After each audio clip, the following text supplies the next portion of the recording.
Magkakaroon po ng proteksyon sa Facebook, Messenger at Instagram accounts para sa mga teenager o mga kabataang edad 13 hanggang 17.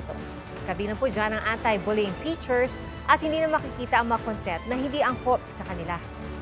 Saksi, si Dano Tingkungko.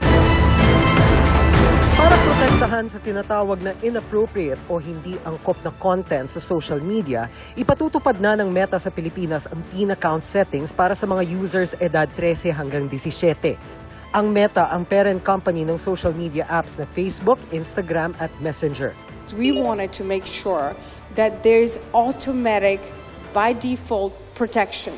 So when the teen is online, whether they just created the account or they've been online for a while, they're automatically protected.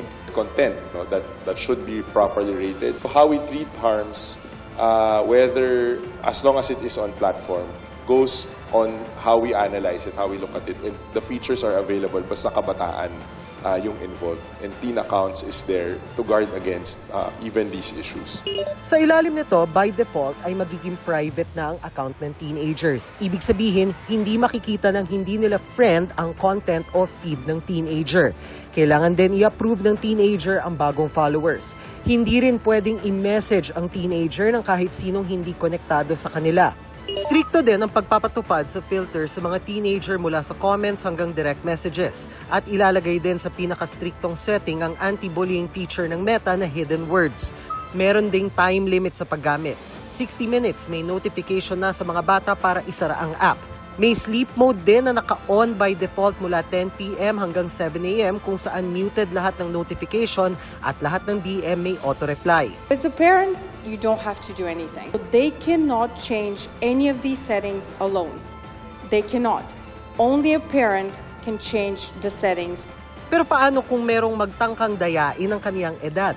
Aminado ang Meta, wala silang 100% paraan para pigilan ito. Pero meron naman sila mga prosesong ipinatutupad para i-verify ang edad ng users. If we suspected they're lying, and they will either do a selfie to, it's called face prediction, and until they do prove their age, then they won't be allowed back on Instagram.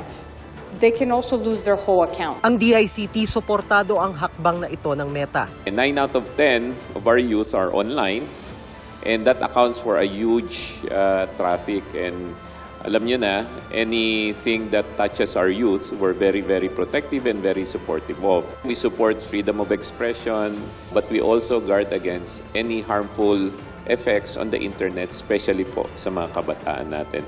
Ang mga nakausap namin mga teenager, hati naman ang opinyon.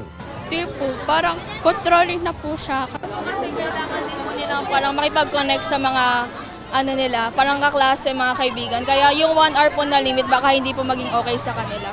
Okay naman yung safety. Basta huwag ka lang mag-talk sa strangers. Maganda man daw ang ganitong mga hakbang, paglilinaw ng ilang mga stakeholder kabilang ng Meta, katulong ito at hindi dapat kapalit ng tinatawag na smart parenting. We should not be in the situation we're in.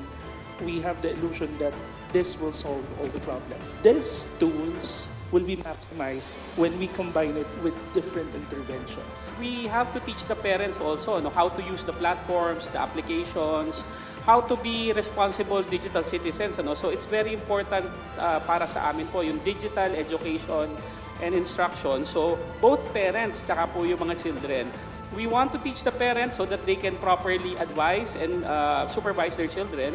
Sabi nga ng isang magulang na nakausap namin, maganda man ang gabay at mga limitasyon, best parenting pa rin daw, lalo na sa mga teenager, ang tiwala sa kanila. Bigyan mo sila ng free will, pero alam mo yung limitation. Pero wag mong paramdam na napaparanoid.